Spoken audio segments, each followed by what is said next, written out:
জান্নাতে কি বিরক্ত লাগবে? মানুষ আমার কাছে এসে বলে, আচ্ছা জান্নাত কি চিরকালের জন্য? হ্যাঁ। যা চান সব পাবেন? হ্যাঁ। এক সময় কি এতে বিরক্তি এসে যাবে না? আমি কি জান্নাত ছাড়া আর কোথাও যেতে পারবো না? আমি কি একটু এখানে তো বহুকাল থাকলাম, এখন কি একটু অন্য কোথাও যাওয়া যায় না?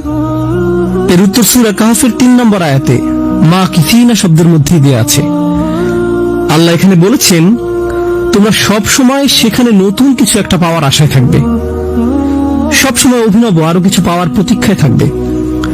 আর এটা আসলে সুখের মনস্তত্ত্বের গভীরে লুকায়িত একটা ব্যাপার, পুরস্কারের মনস্তত্ত্বের সাথে জড়িত একটা ব্যাপার। কোন পুরস্কারের আসল আনন্দ পাওয়া যায় আসলে পুরস্কার পাওয়ার ঠিক আগের মুহূর্তে। একজন ছাত্র সবচেয়ে সুখী থাকে তার হাতে সার্টিফিকেট তুলে দেওয়ার ঠিক আগ মুহূর্তে। বিয়ে হওয়ার ঠিক আগের দিন ছেলেটা খুব বেশি খুশি থাকে, বিশেষ করে মেয়েটি। সে অবশ্যই বিয়ের ঠিক আগের দিন সবচেয়ে সুখী থাকে। ভালো কিছু পাওয়ার প্রতীক্ষার মাঝে কি যেন এক অদ্ভুত আনন্দ লুকিয়ে আছে। বাচ্চার জন্ম হবে, অমুক তারিখে বিয়ে হবে, অমুক দিন বোনাস পাওয়া যাবে, ঈদ উপলক্ষে অনেকদিন ছুটি পাওয়া যাবে, ভ্রমণের দিন এগিয়ে আসছে, বহুদিন পর আমার প্রিয় বন্ধুর সাথে দেখা হতে যাচ্ছে।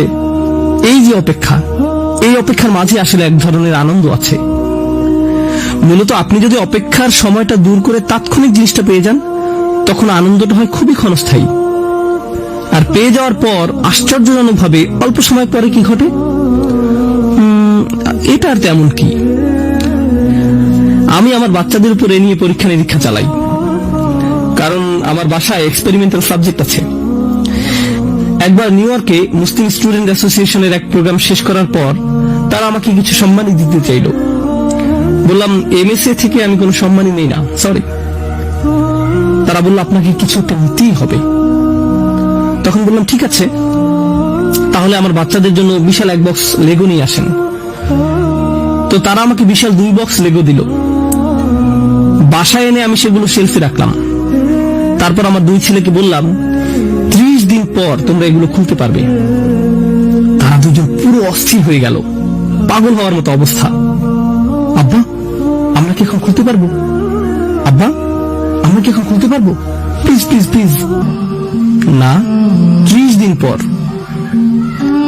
এরপর তারা দিন গণনা শুরু করলো, একটু ধরতে পারবো?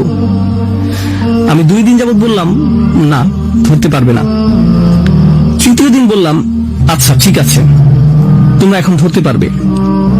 তারা খুশিতে চকমক করে বক্সগুলো স্পর্শ করতে লাগলো। খুলতে পারবো? না, খুলতে পারবে না। আরো 28 দিন। এভাবে 1 মাস পার হয়ে গেল। এই সময়টাতে তারা সবচেয়ে বেশি সুখী ছিল। দিন গণনার মাঝে একটা আনন্দ, টেনশন এবং আনন্দ। এরপর আমরা বক্সগুলো খুললাম। প্রায় 6 ঘন্টা যাবত আমার ছেলেদের আর কোনো হুঁশ ছিল না। লেগোগুলো দিয়ে তারা বিভিন্ন ধরনের জিনিস বানাতে লাগলো। ওয়াও, এটা কি বড়! এভাবে 3 দিন যাবত তারা এগুলো নিয়ে পুরোপুরি আচ্ছন্ন হয়ে থাকলো। আর এখন সেই একই খেলনাগুলো আমার রুমে সেলফের মধ্যে রাখা আছে। তারা কখনো এগুলোর কথা আর জিজ্ঞেসও করে না।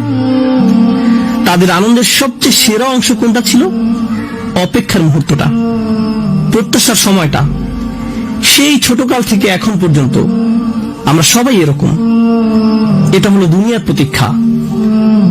আর আল্লাহ বলছেন, পরকালের প্রতীক্ষাটা যে আরো কত আনন্দের তোমরা তা কল্পনাও করতে পারবে না। জান্নাতের প্রতিটি আনন্দ টেকসই। দিন দিন আনন্দের মাত্রা শুধু বাড়তেই থাকবে, বাড়তেই থাকবে আর বাড়তেই থাকবে। জান্নাতের ফল ফলাদি খেতে খেতে কখনো একঘেয়েমি এসে যাবে না। জান্নাতের পানীয় পানেও কখনো বিরক্তি এসে যাবে না, কারণ এগুলো কখনো একরকম থাকবে না। সব সময় আগের বারের চেয়ে উত্তম হবে। আবার খেলে আগের চেয়ে সুস্বাদু লাগবে। দুনিয়াতে সবকিছুর একটা সীমা আছে, একটা পর্যায়ে আসার পর আর ভাল লাগে না।